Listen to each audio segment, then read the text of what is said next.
Salut les petits geeks, l'édition 2013 du Salon Mobile World Congress de Barcelone, c'est terminé.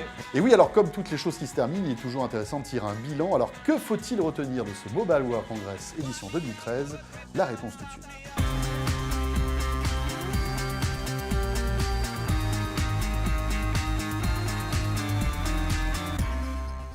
Alors on va essayer de dégager un petit peu les grandes tendances de ce Salon de Barcelone édition 2013. Première tendance, François, une baisse des prix. Et oui, le smartphone se démocratise et ça c'est plutôt bon pour nous, utilisateurs de téléphonie mobile, consommateurs.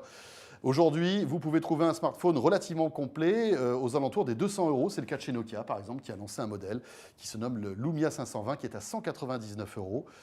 On a pour ce prix-là un vrai smartphone complet. Voilà, vous avez également Alcatel One Touch qui revient dans la bataille avec par exemple ce modèle, le Star, qui sera également proposé à partir de 199 €. Mais ça, c'était vraiment une tendance globale sur tous les stands, chez tous les constructeurs.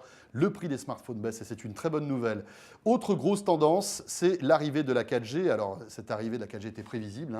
Tous les constructeurs s'en donnent à cœur joie. Et elle se généralise aujourd'hui sur des tas d'appareils, là encore à des prix pas aussi élevés que ce qu'on aurait pu craindre. Exemple, le LG Optimus G, ce smartphone de 4,7 pouces 4G LTE qui sera proposé à 549 €.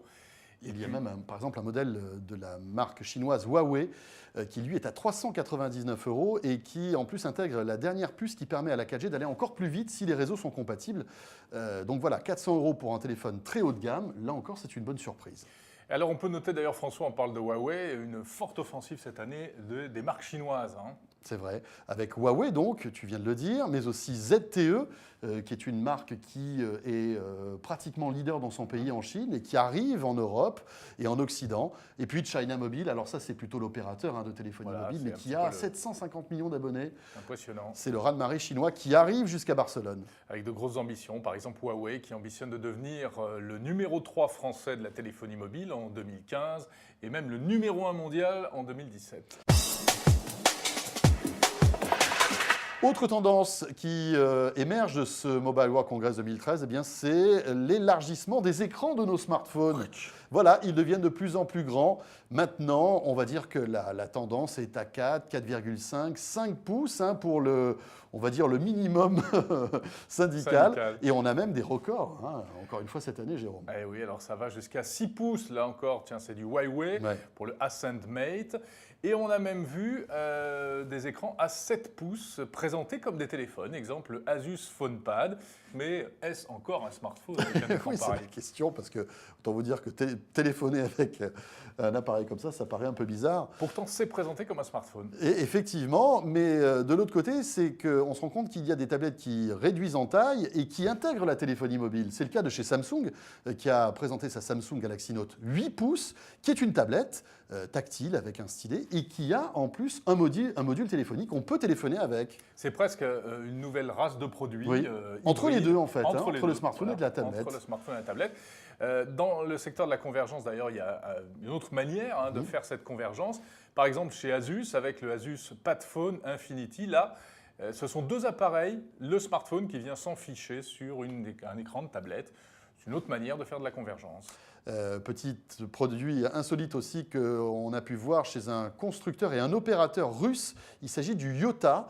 Regardez ce smartphone, il est étonnant. Alors d'un côté, on va dire côté pile, c'est un smartphone. C'est un vrai smartphone classique. Et côté face, lorsque vous le retournez, c'est une liseuse électronique. Ouais, voilà, un appareil 2 en 1. Alors, quel est l'intérêt? Une liseuse, ça consomme moins de batterie, ça dure plus longtemps. Mais la force de ce produit aussi, c'est qu'on peut télécharger du côté smartphone un livre qu'on va lire du côté liseuse. C'est plutôt malin. Peut-être que ce genre de produit sera monnaie courante dans les mois ou les années qui viennent. Et puis, autre type de produit un peu insolite qu'on a pu voir cette année à Barcelone, les smartphones et les tablettes qui résistent à l'eau et à la poussière. Alors, par exemple, chez Sony, le Xperia Z, le smartphone, mais également la tablette, qui peuvent allègrement, l'un et l'autre, prendre une douche. Voilà, quand ils se sentent sales. Ça tombe bien, puisqu'en plus, l'écran de ces appareils se salisse des traces de doigts. Et bien là, comme ça, vous pourrez nettoyer très facilement. Bon, évitez le scotch-brick quand même sur l'écran, ça ne va pas être terrible. Ça serait gênant, En revanche, encore plus costaud, encore plus résistant à l'eau, à la poussière, au sable, etc. et au choc, c'est Samsung qui a présenté son Xcover 2, qui est un téléphone qui est renforcé et qui en fait est destiné au monde du travail, pour tous ceux qui ont on va dire, des métiers. Qui travaillent dehors et qui risquent de faire tomber leur téléphone. Eh bien, ils ont un smartphone sous Android très fiable, très performant et très costaud aussi. Tiens, même Caterpillar, vous savez, qui font les matériels, les équipements de chantier, les engins de chantier, propose un smartphone renforcé. Tu verras que bientôt on aura des tracteurs avec Android à l'intérieur. Tendance très intéressante cette année au Salon de Barcelone, l'arrivée du logiciel libre sur les smartphones et les tablettes. Avec Ubuntu, ce logiciel libre qui était présent sur les smartphones. Alors pour l'instant, c'est uniquement pour les développeurs. Voilà, pour les développeurs. Vous n'allez pas pouvoir trouver tout de suite un smartphone sous Ubuntu. En revanche, pour Firefox OS, ça se précise, hein, Jérôme. Oui, très clairement. Ça y est, ça va sortir à l'été. 2 smartphones pour commencer, l'un signé Alcatel, l'autre signé ZTE. Firefox OS, c'est quoi? Eh bien, c'est dérivé du navigateur Firefox, un logiciel libre de la fondation Mozilla. Voilà, l'idée aussi pour les opérateurs, c'est de pousser, visiblement, ces systèmes alternatifs pour faire un peu contrebalancier avec les gros acteurs de la téléphonie mobile, à savoir Samsung et Apple. Bien sûr, puisqu'aujourd'hui, c'est vrai que le marché est dominé par le duopole Android, Google et iOS d'Apple de l'autre côté. Voilà, donc ça serait bien d'avoir un troisième acteur et pourquoi pas donc un logiciel libre. Autre tendance, Jérôme, c'est le NFC, cette puce sans contact qui met du temps à décoller, mais mine de rien, on a vu les premiers usages concrets à Barcelone lors de ce Mobile World Congress. Et tout d'abord, par exemple, pour l'authentification, il y avait un badge NFC à Barcelone. Il suffisait de télécharger l'application et ensuite, en posant son smartphone sur la borne, sans contact, eh bien, on était reconnu automatiquement. Voilà, alors ça c'est pour le travail.